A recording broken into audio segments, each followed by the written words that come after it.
PhD news में आपका इस्तकबाल। मैं हूं आपके साथ आपका मेजबान रहीम अहमद खान। नजर डालेंगे पंजाब, हरियाणा और दिल्ली की तमाम बड़ी खबरों पर। आगाज हेडलाइंस के साथ करेंगे।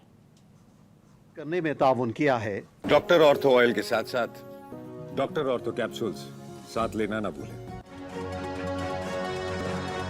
दिल्ली के सीएम रेखा गुप्ता ने लॉन्च की विकसित दिल्ली स्कीम। एमएसएमईज को बढ़ावा देने के लिए बिना गारंटी के दिए जाएंगे लोन।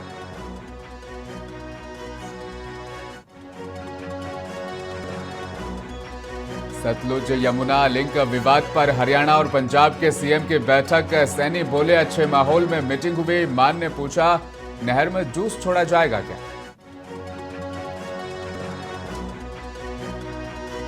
सीएम मान ने मांगी पंजाब के लिए चंडीगढ़ लाहिता राजधानी। राज्यपाल गुलाब चंद कटारिया ने कहा यह केंद्र सरकार तय करेगी।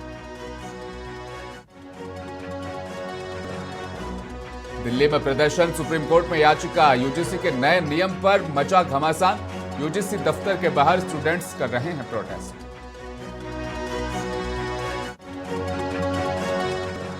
दिल्ली एनसीआर में बारिश, पहाड़ों में बर्फबारी से फिर लौट आई ठंड। दिल्ली में अलर्ट जारी। पंजाब हरियाणा के कई जिलों में बेमौसम तेज बारिश।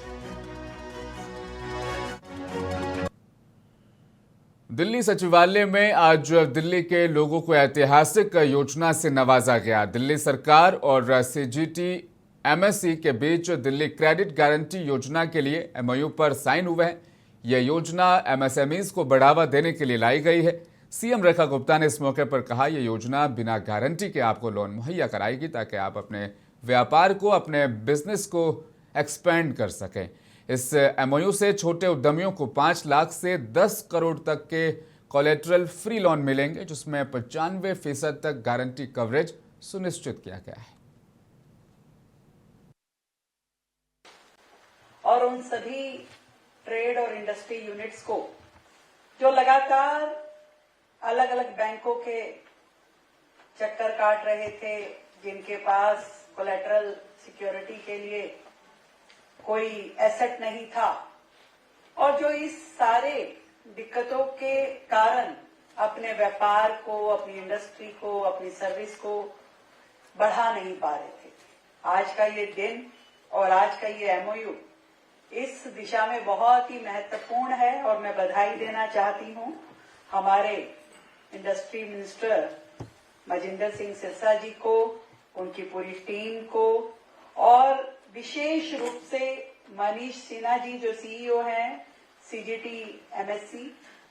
और आपने जिस तरीके से दिल्ली के लिए इस फैसिलिटी को देने का, हमारे साथ एमओयू साइन करने का निर्णय किया, मैं समझती हूँ कि दिल्ली जो देश की राजधानी है वहां पर।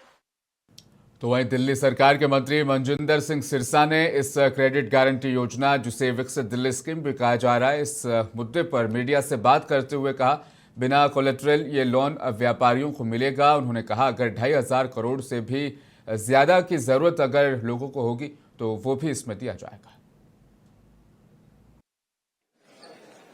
ये लोन सभी उद्यमी व्यापारी जो एमएसएमईज के तहत आते हैं वो बिना किसी कोलेटरल के ले सकते हैं।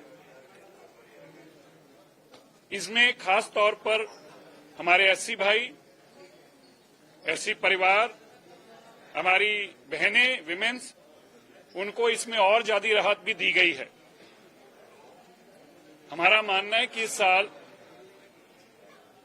लगभग 1 लाख ऐसे उद्यमी व्यापारी इस स्कीम का लाभ उठा पाएंगे। माननीय मुख्यमंत्री रेखा गुप्ता जी की तरफ से यह भी ऐलान किया गया कि अगर 1 लाख से ज्यादा लोग भी लेना चाहें, 2,500 करोड़ से ज्यादा लोन भी अगर वितरण करना पड़ेगा तो वो और पैसा देने के लिए भी तैयार हैं। पंचकुला में हरियाणा के सीएम नायब सिंह सैनी ने सांसद, मंत्रियों और विधायकों के साथ प्री बजट बैठक की। इस बैठक में वित्तीय साल 2026-27 के लिए समावेशी और विकास पर केंद्रित राज्य बजट पर तफसीली बातचीत की गई। यह 6ठा प्री बजट परामर्श बैठक इसे कहा जा रहा है, जो हरियाणा सरकार की पारंपरिक प्रक्रिया का हिस्सा भी बन गई है। 2 फरवरी को हरियाणा कैबिनेट बैठक के बाद सीएम खुद नायब सिंह सैनी ही वित्त मंत्री होने के नाते साल 2026-27 का बजट पेश करेंगे। इससे पहले महिलाओं, समाज के विभिन्न वर्गों से भी सुझाव इस बजट को लेकर लिए जा चुके हैं।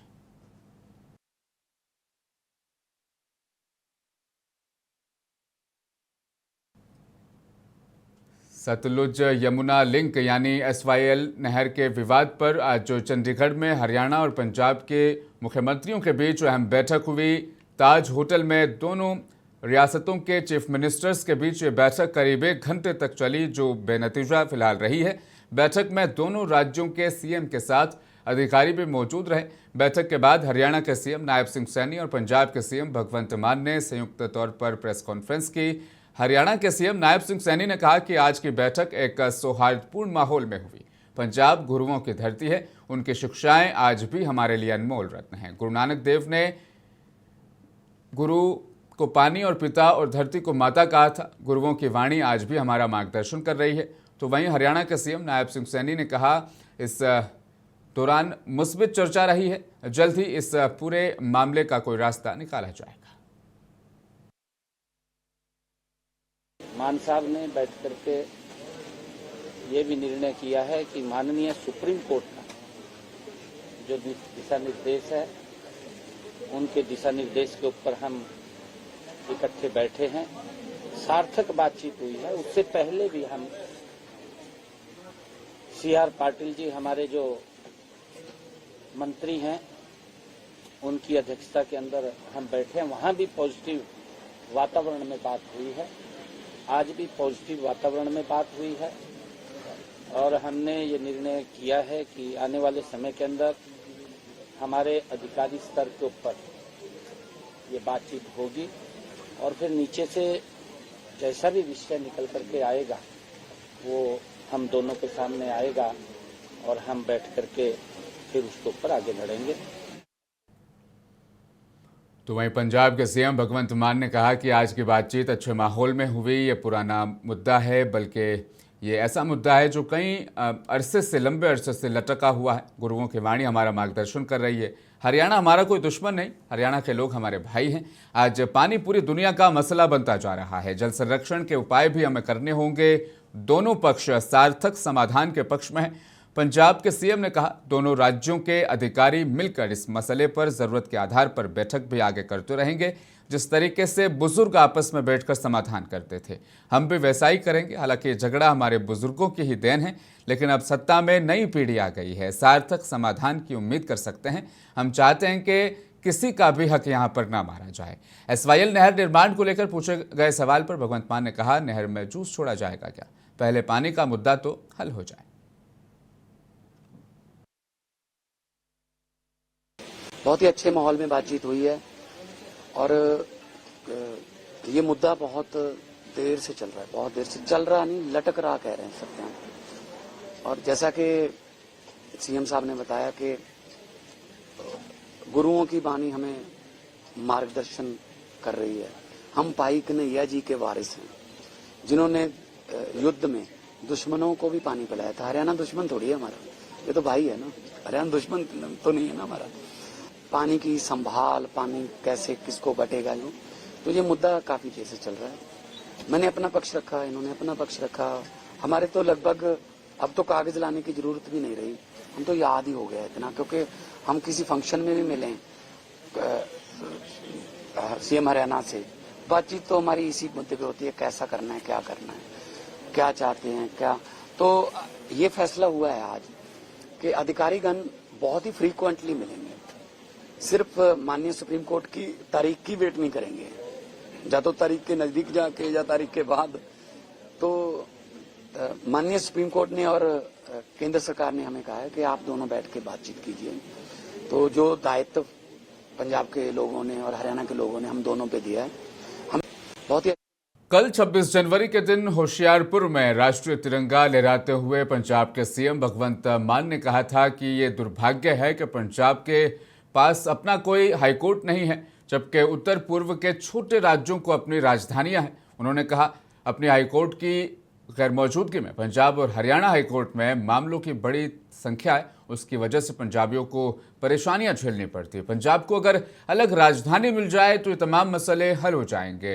कुल मिलाकर पंजाब के सीएम भगवंत मान ने अलग राजधानी की मांग की है, तो वहीं अब इस पर आज पंजाब के राज्यपाल गुलाब चंद कटारिया ने अपनी राय दी।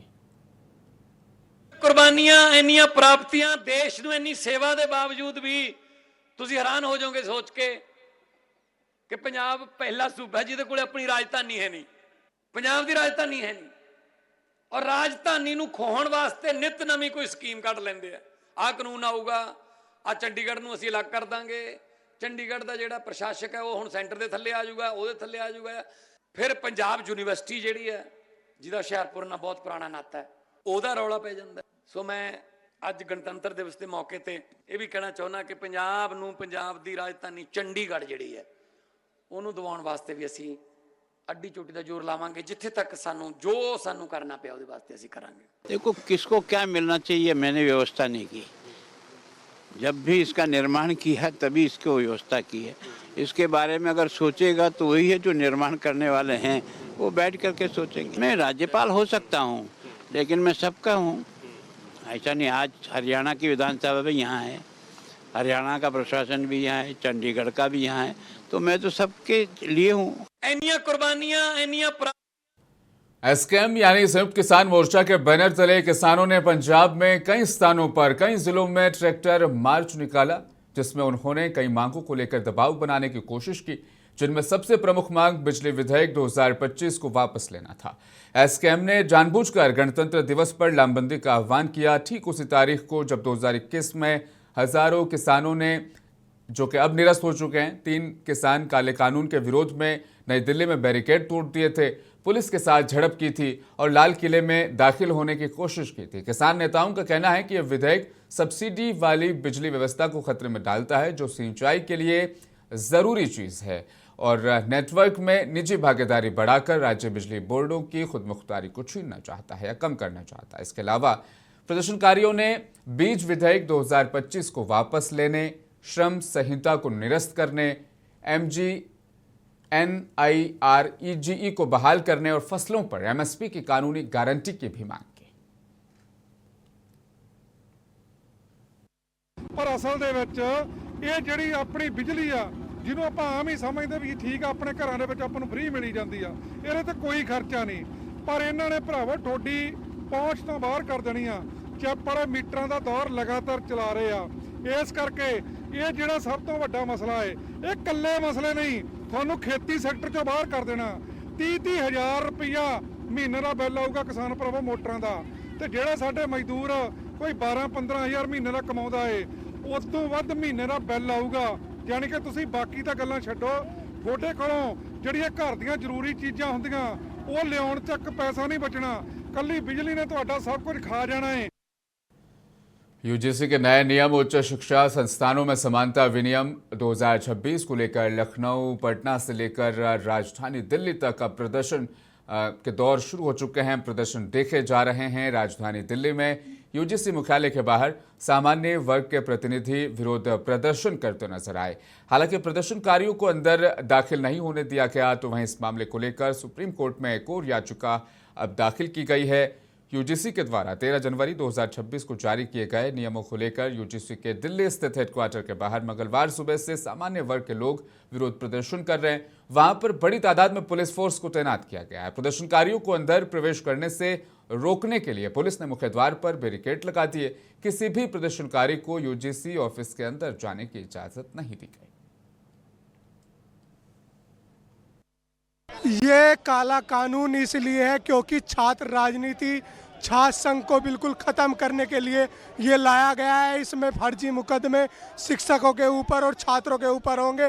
अगर किसी को किसी से खुन्नस है तो वो खुन्नस निकालने के लिए ये उपयोग होगा। छात्र आज तक कोई हमारे में आपसी भेदभाव नहीं रहा। यूजीसी में इक्विटी कमेटी बन रही है, उस इक्विटी कमेटी में हम लोग को इक्वालिटी कहाँ मिल रही है? विश्वविद्यालय स्तर पर छात्रों को बांटने का काम कर रहा है। उनके अंतर्गत जाति भाव भेदभाव देश उत्पन्न करने का काम करेगा।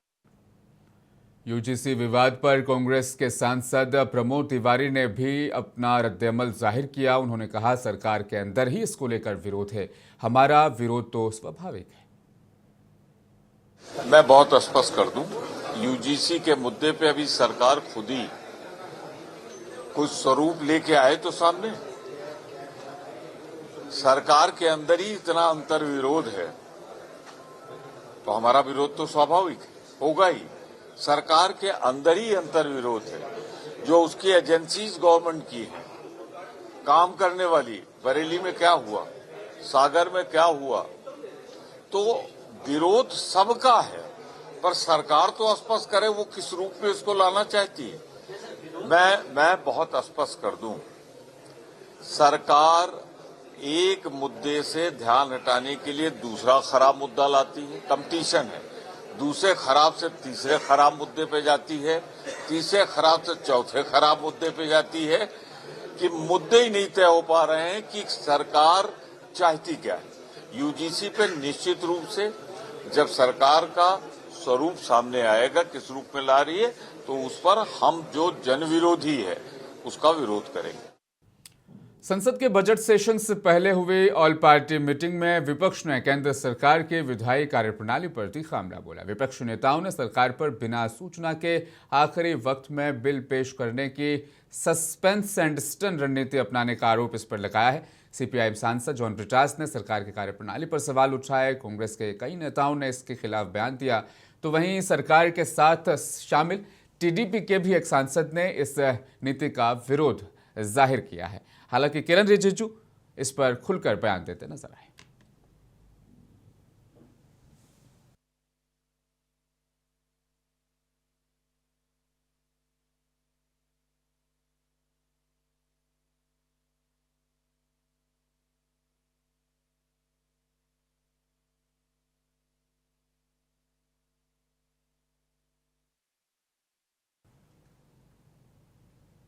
सर्वदलीय बैठक में सीपीआई सांसद जॉन ब्रिटास ने सरकार की कार्यप्रणाली पर सवाल उठाए। उन्होंने सरकार पर बिना किसी सूचना के आखिरी वक्त पर बिल पेश करने के सस्पेंस और स्टन की रणनीति इसको डिक्लेयर किया। उन्होंने बताया कि सरकार के द्वारा विपक्षी सदस्यों को खाली दस्तावेज बांटे गए जो सरकार के मंशा पर सवाल खड़े करते हैं, क्योंकि सरकार सत्र का एजेंडा स्पष्ट नहीं करती। तो वहीं टीएमसी ने आईपैक पर हुई छापेमारी को मुद्दा बनाने की मांग की, तो कांग्रेस ने मनरेगा पर चर्चा चाहिए। तो वहीं सीपीआई नेता ने कहा कि विदेशी नीति के मोर्चे पर भारत को जिस तरह की चुनौतियों का सामना करना पड़ रहा है उस पर संसद में इस सत्र में बात होनी चाहिए।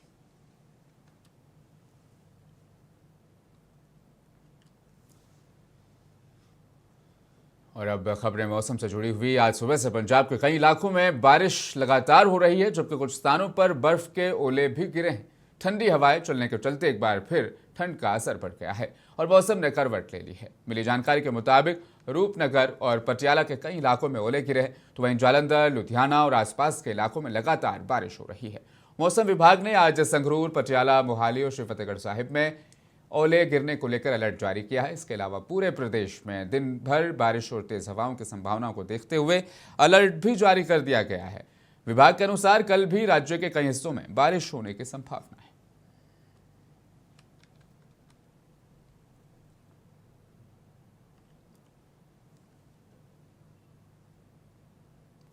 वहीं राजधानी दिल्ली और आसपास के इलाकों में आज सुबह अचानक झमाझम बारिश से मौसम बदल गया। बाहरी दिल्ली के नरेला इलाके में भी ओले पड़े हैं। नोएडा, गाजियाबाद, गुड़गांव समेत एनसीआर के कई इलाकों में बारिश की वजह से तापमान में गिरावट दर्ज की गई है। मौसम विभाग ने आज 27 जनवरी को दिल्ली एनसीआर में तेज हवाओं के साथ बारिश का अलर्ट जारी किया है। बारिश की वजह से मौसम बदलने के साथ ही दिल्ली एनसीआर के तापमान में भी गिरावट आई है और एक बार ठंड फिर से लौट आई है। तेज हवाओं की वजह से ठिठुरन महसूस हो रही है। वहीं पहाड़ों पर बर्फबारी की वजह से मैदानी इलाकों में ठंड बेहद ज़्यादा बढ़ गई है। दिल्ली में मौसम विभाग ने तेज हवाओं का अलर्ट जारी किया है। लोगों को सावधान, सतर्क रहने की सलाह दी गई है। बेफिजूल घर से बाहर निकलने को लेकर भी मनाही जारी की गई है।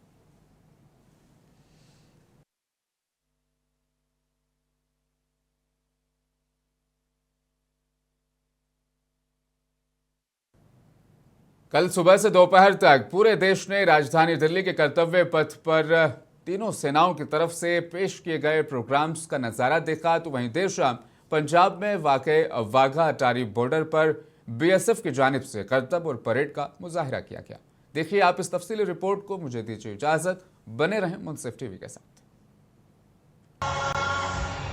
पंजाब की अटारी वाघा अंतर्राष्ट्रीय सीमा पर बीएसएफ के जवानों ने सोमवार को 77वां गणतंत्र दिवस यादगार बना दिया।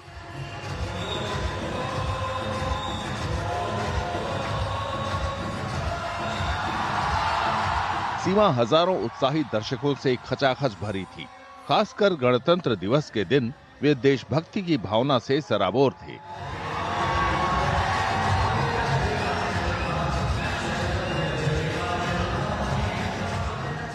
सभी देशवासियों को गणतंत्र दिवस का हार्दिक शुभकामनाएं देना चाहेंगे और जय हिंद जय भारत। सीमा चौकी पर राष्ट्रीय ध्वज उतारने की दैनिक रस्म के पहले यहाँ की सांस्कृतिक विरासत की झलक देखने को मिली।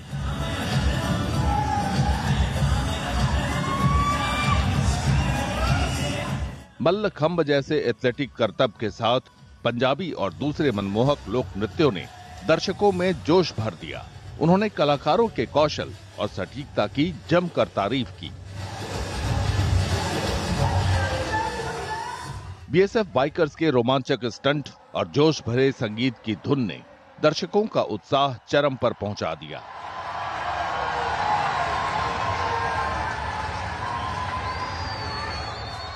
बीएसएफ के डॉग स्क्वाड ने अपने कुशल प्रशिक्षण से दर्शकों को मंत्रमुग्ध कर दिया। इनमें देसी नस्लों के कुत्ते भी थे। सूरज ढलने पर ध्वजारोहण समारोह शुरू हुआ। बीएसएफ के जवान सटीक मार्च करते हुए निकले। ये समारोह की अनूठी खासियत है और दुनिया भर में मशहूर है।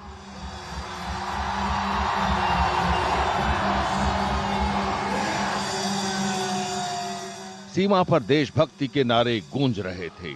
लोग भावुक थे। तिरंगा लहराते हुए दर्शक देशभक्ति की धुनों पर थिरकने से खुद को नहीं रोक पाए। हम स्पेशली आए परेड देखने थे और बहुत अच्छा लगा देख के कि लोगों में इतनी जागरूकता है। रिपब्लिक डे के दिन वो आए अपने देश के कल्चर को देखने। हमें प्राउड होता है कि हमारे देश के जवान हमारे लिए बॉर्डर पे सेफ्टी के लिए हमेशा खड़े रहते हैं और देश की रक्षा करते हैं। तो बहुत अच्छा है। Happy Republic Day and we are very proud of Indian army. Bharat माता की जय। आए तो पहली बार पर इतना एंजॉय किया जिसको वर्ड्स में बयान करना बहुत मुश्किल है। बहुत अच्छा लगा, बहुत अच्छा करा जवानों ने।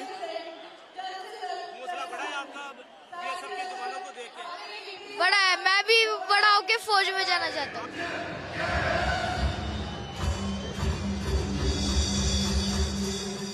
सूर्यास्त के समय ध्वज उतारने की रस्म के साथ कार्यक्रम खत्म हुआ। बीएसएफ का कौशल और राष्ट्रीय गौरव हर किसी के लिए यादगार बन गया।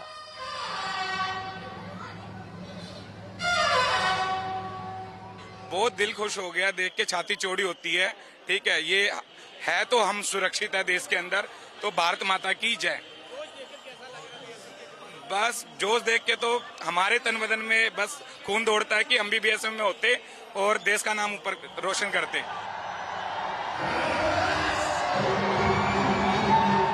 इस सीमा चौकी पर रोजाना होने वाला समारोह 1959 से चला आ रहा है। ये भारत के प्रमुख सैन्य आकर्षणों में एक है। 77वें गणतंत्र दिवस ने समारोह में 4 चांद लगा दिए।